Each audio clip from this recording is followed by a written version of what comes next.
La santé au cœur de la vie, la santé au cœur de cette matinale. Maintenant, en compagnie du professeur Dambélé Bamori, responsable du laboratoire de qualification biologique du Centre national de transfusion sanguine d'Abidjan. Avec lui, on parle de sécurité des transfusions en période de Covid-19, car malheureusement, cette pandémie perdure.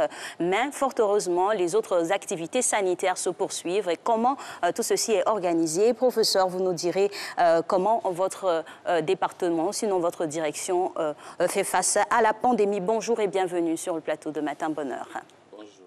Bonjour à vous, bienvenue donc encore une fois. Alors nous allons pour encore approfondir nos connaissances. C'est vrai qu'on a plus ou moins une idée. Qu'est-ce que c'est qu'une transfusion sanguine?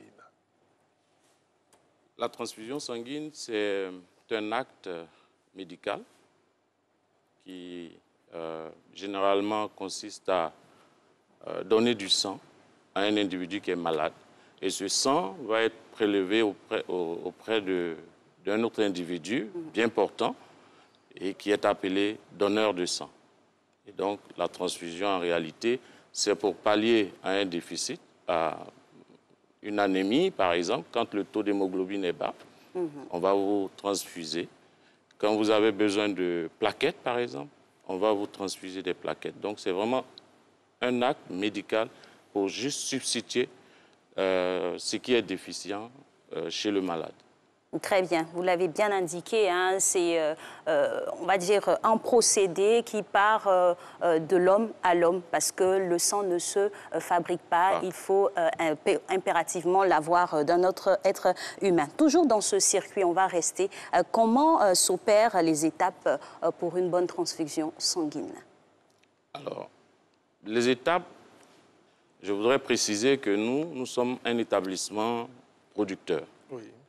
Et donc, au niveau du Centre national de transfusion sanguine, nous gérons tout l'aspect depuis la réception du donneur, la qualification, la préparation de ces produits sanguins et la mise à disposition aux établissements de soins. Allez-y. La mise à disposition aux établissements de soins.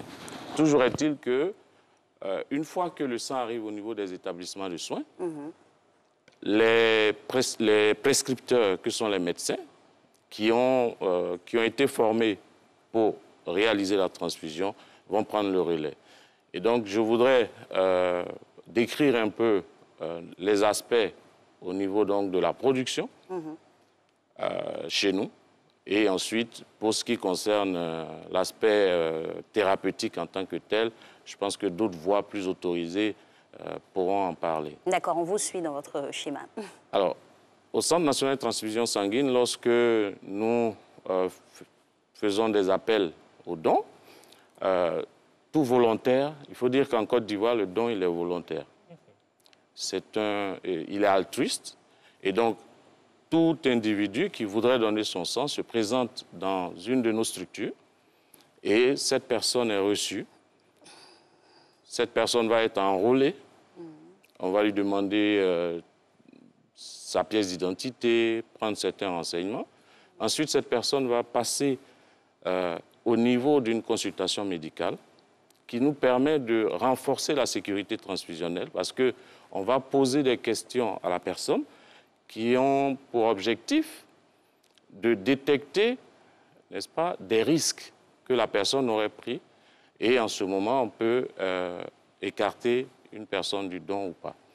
Et après cette étape de sélection médicale, le donneur potentiel est autorisé à faire un don et il va se rendre à la salle de prélèvement. Et là-bas, il va être prélevé en fonction de la quantité que le médecin aura prescrit, disons, et noté sur sa fiche. Et après ce prélèvement, les poches de sang vont partir au service de préparation et les tubes vont partir au laboratoire de qualification biologique.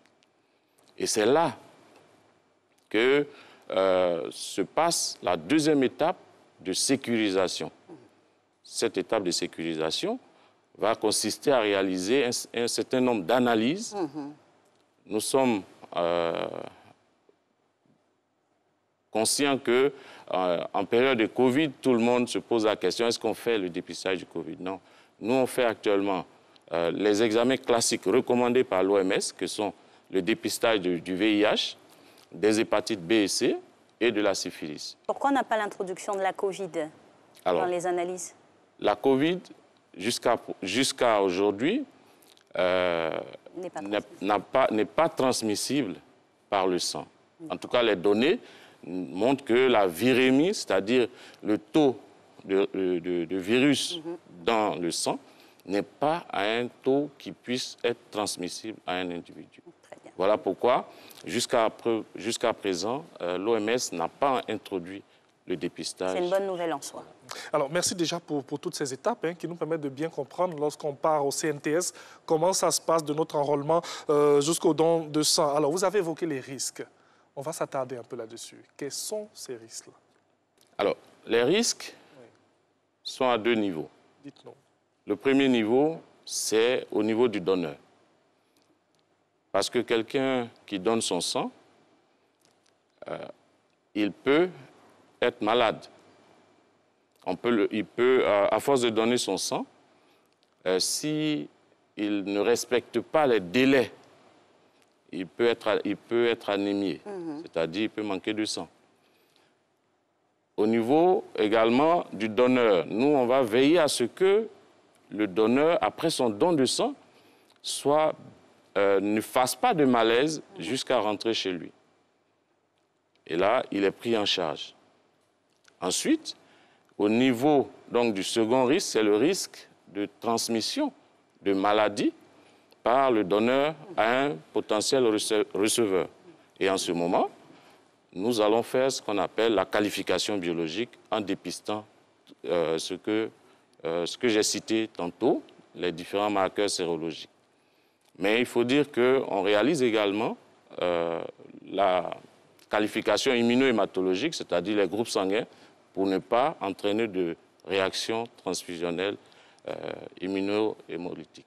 D'accord, professeur, on va y rester dans le détail et puis disséquer effectivement tout ce process-là, parce qu'au-delà des risques, sinon à l'instar même des risques, vous nous avez parlé de plusieurs autres éléments. On pourrait profiter de votre passage pour lever quelques équivoques, des hantises, des oui-dire. Il y a des gens qui ont totalement peur, ils se disent « Ah, on va me tirer tout mon sang, donc je ne vais pas donner ». Il y a quelques retentions par rapport à ça. Expliquez-nous vraiment comment ça se passe véritablement, en fonction de quelles données, quelles questions on pose pour pouvoir définir. Et vous avez dit, il y a une détermination de la quantité à prélever. Donc, on ne va pas sortir tout votre sang. Exactement. Vous savez, le volume sanguin varie en fonction des individus, en fonction de la taille, du poids, etc. Donc, le médecin, en fonction de ces données, va estimer la quantité de sang qu'on va prélever chez le donneur. Mais cette quantité ne va jamais excéder 500 millilitres. Ah, c'est infime. Voilà, c'est-à-dire sur 7 litres, 6 à 7 litres, on va vous prendre un demi-litre au maximum. Sinon, c'est 450 à peu près au maximum. Donc, vous voyez qu'il n'y a pas de danger. Et c'est pour cela que juste après, on vous demande, c'est vrai qu'il y a une chute, il y a une diminution de la volémie. On va vous demander de boire un peu. Il y a une collation après, voilà, une collation qui motive aussi certains des fois. Voilà, donc voilà un peu ce que je peux dire concernant. D'accord. Alors, professeur, on continue toujours avec tous ces détails que nous voulons avoir sur notre sujet d'aujourd'hui pour plus de compréhension. Donc, à quel moment on parle de hémovigilance? Un mot qui a sonné bien dans nos différentes recherches. À quel moment on parle de hémovigilance? Alors, l'hémovigilance, c'est une science de la transfusion qui a connu un essor ces dernières années, parce que l'hémovigilance, c'est cette partie donc, de la transfusion qui permet de retracer ou de relever tous les incidents qui ont pu se dérouler. C'est-à-dire, lorsqu'on transfuse dans un établissement et qu'il y a un effet secondaire, il faut qu'on puisse faire des enquêtes pour savoir quelle est l'origine donc de ces effets secondaires. Et l'hémovigilance couvre, n'est-ce pas, toutes ces étapes-là, c'est-à-dire suit la chaîne transfusionnelle depuis le donneur jusqu'au receveur. Et en cas d'incident, on peut retracer, n'est-ce pas, toute la chaîne. Donc c'est un système de traçabilité, si je peux m'exprimer ainsi, qui est mis en place au niveau donc, des établissements de transfusion sanguine. D'accord. Alors, on fera la jonction avec cette période difficile qu'est la Covid-19. On l'a déjà évoqué, le sang ne se fabrique pas, il se donne volontairement. Quel est l'état des lieux aujourd'hui, le postulat que vous faites, on va dire, de l'affluence des donneurs par rapport à cette période difficile que le monde entier vit?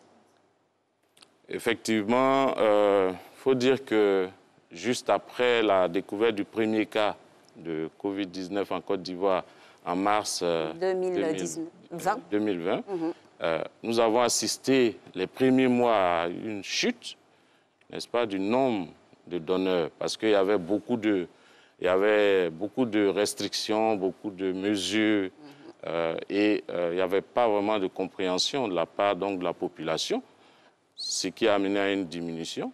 Mais nous avons, au niveau du Centre national de transfusion sanguine, avec toute la direction, réfléchi à des moyens de communication pour appeler les donneurs de sang. Il y a eu beaucoup de passages télé, etc., de radio, et ce qui a permis de relever un peu le pourcentage de personnes qui viennent faire les dons. Cependant, le nombre de poches prélevées n'est pas encore au niveau que nous souhaitons.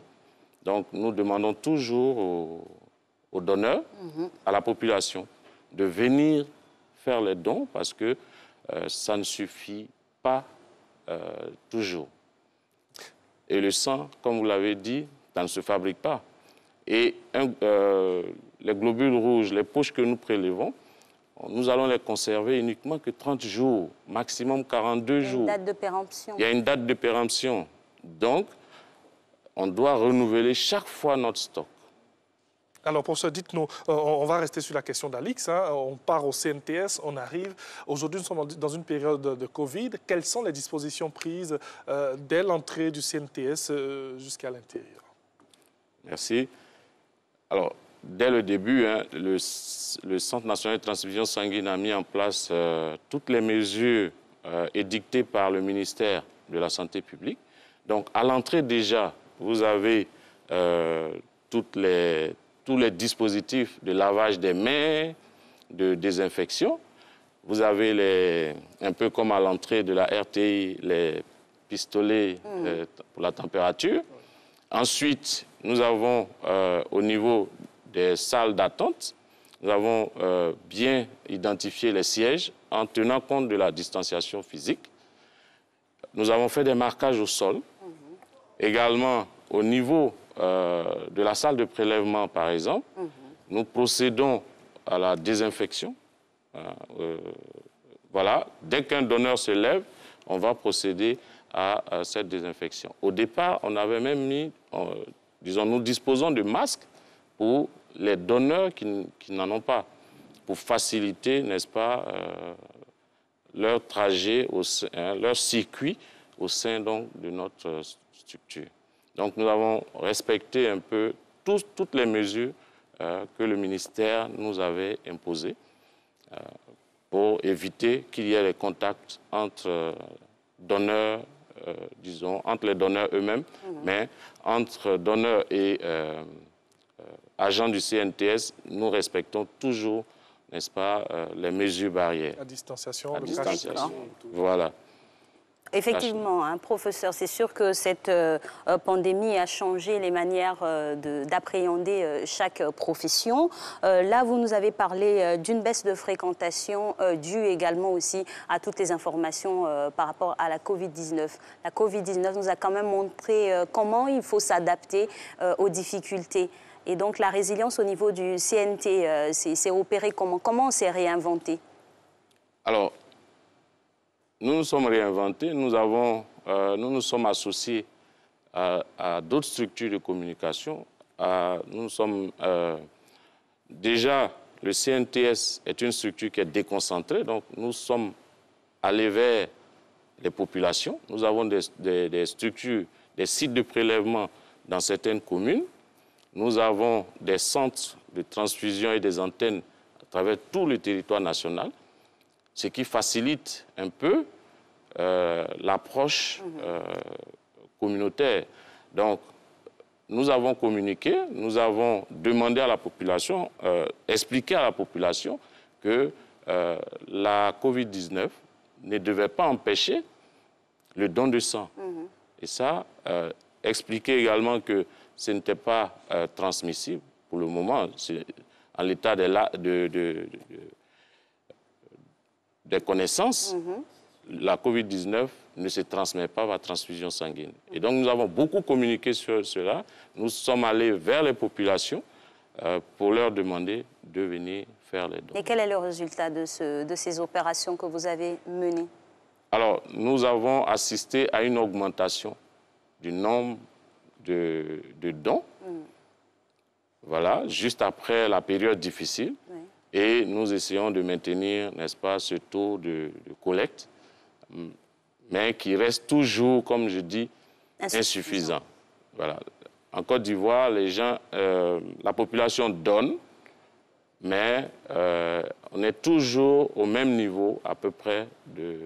C'est la loi de l'offre et de la demande, donc il y a un déficit. C'est vrai qu'on donne, mais il y a des précautions à prendre. On ne se lève pas comme ça pour aller donner. Non. Oui, oui. Et ces précautions-là? Alors, les précautions en période de pandémie? Oui, en période de pandémie, même dans la vie de tous les jours. Alors, dans la vie de tous les jours, lorsqu'on vient pour donner, le donneur est celui-là qui est important dans notre système. Parce qu'un donneur qui sait qu'il a pris un risque la veille, il y a 2 jours, il y a 3 jours, il doit s'auto-exclure. Le donneur doit éviter de venir. Mais il faut que le donneur soit rassuré que lorsqu'il arrive au Centre national de transfusion sanguine, il sera pris en charge selon les règles de l'art. Nous n'allons pas, ce n'est pas le Centre national de transfusion sanguine qui va plutôt lui donner une maladie ou quelque chose, parce que nous respectons tous les protocoles standards en matière donc, de prélèvement, de qualification, etc. Alors, vous avez parlé des mesures en amont qu'on a pu connaître, notamment les restrictions à un certain nombre de personnes. Je pense savoir que c'est toujours en vigueur, ça n'a pas été levé en la matière. Hein. Voilà. Donc, comment on s'organise pour les potentiels donneurs? Est-ce que finalement, on reste dans l'optique d'en avoir plein pour pouvoir stocker, ou bien on reste quand même sur les nombres indiqués? En réalité, nous n'avons pas atteint notre objectif. Donc, nous avons toujours besoin de donneurs. Alors, comme j'ai dit, le sang se conserve 30 jours à 42 jours maximum. Donc, nous renouvelons. Nous avons toujours besoin de renouveler le pool de donneurs. Mais ce qui est plus intéressant pour nous, c'est la fidélisation des donneurs.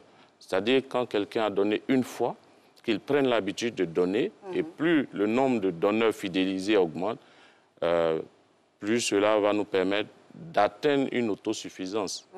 Voilà. Donc la culture du don s'imposera à la population ivoirienne. Bien sûr, la culture du don. Donc, on reste avec vous. Il y aura certainement d'autres questions, d'autres préoccupations. Pourquoi pas, dans ce micro-trottoir, les intervenants posent des questions pratiques sur la sécurisation de la transfusion sanguine au micro de Pascaline Kwame.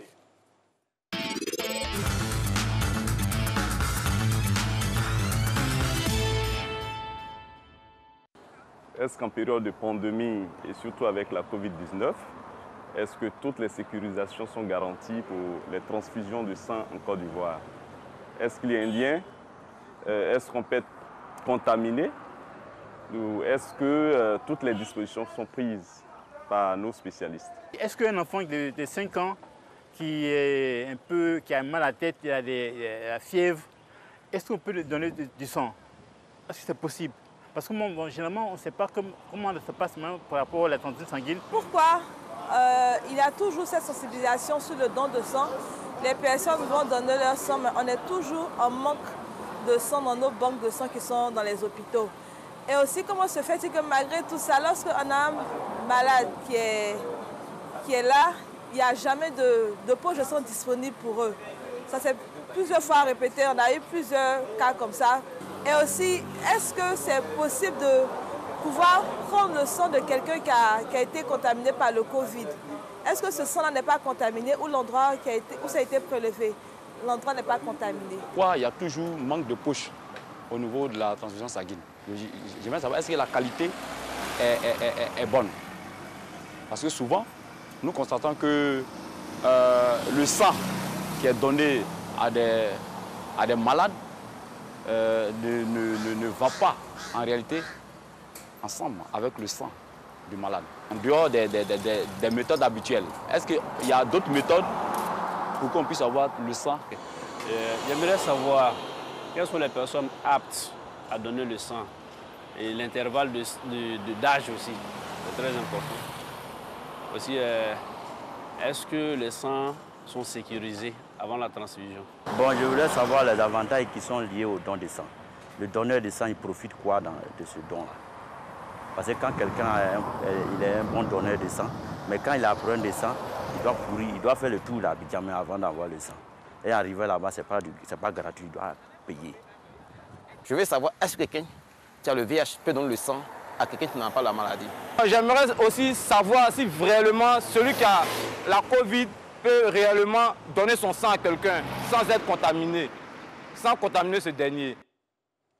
En tout cas, une pléthore de questions à vous soumettre, professeur. Vous prenez bonne note à l'instant. Quel est votre commentaire par rapport à ces questions qui vous sont posées? Il y en a qui révèlent du fantastique aussi. Hein. Merci. J'ai bien écouté les différentes questions. Elles peuvent se regrouper en trois. C'est la sécurisation, avec la pandémie également Covid-19. Et puis, il y a le problème de pénurie, la disponibilité. Et enfin, troisième, ce sont les avantages des donneurs. Liés à sa fonction de donneur. Voilà. Alors, sécurisation, je voudrais dire que la Côte d'Ivoire aujourd'hui a gagné ce qu'on appelle le pari de la qualité au niveau donc des produits sanguins. Ça, nous garantissons que les produits sanguins qui sortent de chez nous sont de qualité. Ils sont sûrs, et c'est ce thème que nous utilisons, ils sont sûrs pour la transfusion. En matière d'analyse préalable et de sécurisation faite en amont. Donc, nous pouvons vous le dire sur ce plateau, le sang qui sort, il est sûr. Ensuite, pour ce qui concerne la disponibilité, je l'ai déjà dit, les besoins sont toujours là. C'est une question d'offre et demande. Donc, lorsque la demande monte, il faut que l'offre réponde à cette demande. Et nous ne pouvons répondre favorablement ou de façon rationnelle que lorsque les donneurs viennent faire le don en période de pénurie. Généralement, pendant les vacances scolaires, nous avons des problèmes. Voilà, parce que les élèves vont en vacances ailleurs. Mais quand nous prenons les fonctionnaires, ils donnent très peu. Quand nous prenons même à l'université... Qu'est-ce qui explique cela, que ce soit peut-être une certaine frange de la population qui est encline à donner son sang et ce, ma foi, un peu au fait des conséquences, ne le font pas? Bien, nous ne saurons vous répondre. Il n'y a pas une étude qui a été menée là-dessus pour savoir? Toutes les études menées au plan sociologique montrent qu'il y a toujours cette différence. Maintenant, l'explication varie en fonction des études, donc on ne peut pas se baser uniquement que sur... Et peut-être qu'il faut mener il y a des hypothèses. Des campagnes de sensibilisation, parce que le manque de sang, ça touche tout le monde. Hein. Tout le monde. Au détour d'un accident inopiné, bon, on se retrouve dans une mauvaise situation. Et donc, en matière de sécurisation, comme je l'ai dit, actuellement, par rapport à la pandémie de la Covid-19, nous ne faisons pas le dépistage, mais ce qui est conseillé, ce qui est réalisé chez nous, c'est que lorsque vous avez été en contact avec une personne qui a fait la COVID-19, lorsque vous-même, vous avez fait la COVID-19, on vous demande de ne pas donner votre sang. Voilà, vous vous abstenez de donner du sang. Donc, dans les sur toute une période où à vitam aeternam. Sur à peu près 1 mois. D'accord. Voilà, on dirait 3 mois, pour être plus sûr. Très bien. Voilà. Alors, professeur, rapidement, les avantages en 30 secondes, parce qu'on est déjà... Oui, les avantages, des donneurs de sang. Oui. Alors, on le répète tous les jours, quand vous êtes donneur de sang, vous bénéficiez de la gratuité des produits sanguins. Oui. Pour vous, pour votre conjoint ou conjointe, pour vos ascendants directs, pour vos descendants directs, c'est-à-dire papa, maman, et enfants. Enfants. Les oncles, les cousins, etc., ne bénéficient pas directement. Mais le Centre national de transfusion sanguine s'arrange à aider le donneur pour l'obtention de produits sanguins pour ses parents. C'est-à-dire qu'en matière de rang, il est privilégié. Il est privilégié. Du fait de son aversion à donner. Merci beaucoup, professeur, pour toutes ces informations. On espère que cela incitera nos populations à aller donner de plus en plus. Nous aussi, nous sommes concernés, pourquoi pas. On y fera une petite visite. Bien sûr. Alors, fin de cette émission. Merci Alix, merci à toutes nos équipes. Et puis, avec beaucoup de plaisir, on se retrouve demain pour terminer la semaine. Dieu vous garde, au revoir.